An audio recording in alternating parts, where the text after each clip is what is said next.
Welcome to this lesson on Taylor's remainder theorem. In calculus, we often use polynomials to approximate complex functions, but how accurate are those approximations?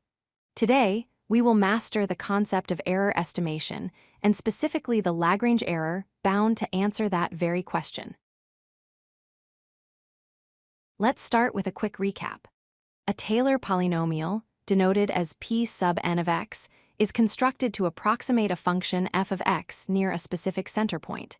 While this tool is incredibly powerful, it is important to remember that it is just an approximation. It is almost never exactly equal to the function everywhere. So, if the polynomial is not the exact function, something is missing. We call this missing piece the remainder term, or error term, denoted as r sub n of x mathematically. The true function is equal to the approximation plus this remainder. Our goal today is to figure out how big this error term can get. This is the Lagrange form of the remainder. It gives us an exact formula for the error. Notice that it looks very similar to the next term in a Taylor series sequence. It involves the n plus 1 derivative, a factorial, and the distance from the center raised to the power of n plus 1. You might have noticed the symbol c inside the derivative function. This is the tricky part. We do not know the exact value of c. The theorem only tells us that c exists somewhere strictly between our center point, a, and the x value we are trying to estimate. Because c is unknown, we cannot calculate the error exactly.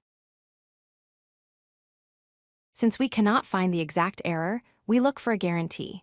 We calculate the error bound. We look for the worst-case scenario. We replace the specific derivative value with a number m, which leads us to this famous inequality. The absolute value of the error is less than or equal to m over n plus 1 factorial times the distance from the center. Let's decode m represents the maximum magnitude, or the ceiling, of the n plus 1 derivative on the interval between a and x. We just need to find a number that the derivative never exceeds in that specific range.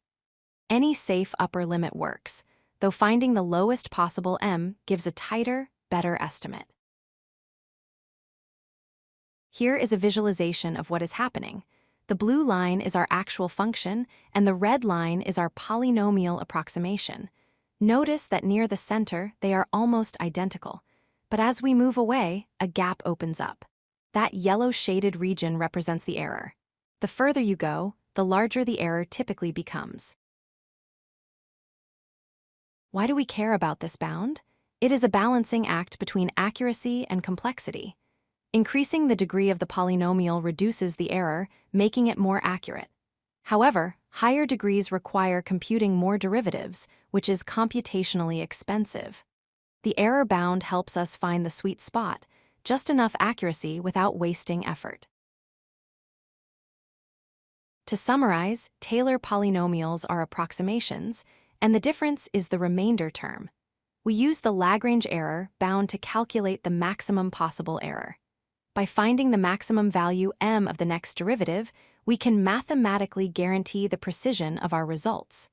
Thank you for watching. If you like this video, hit that like button and don't forget to subscribe.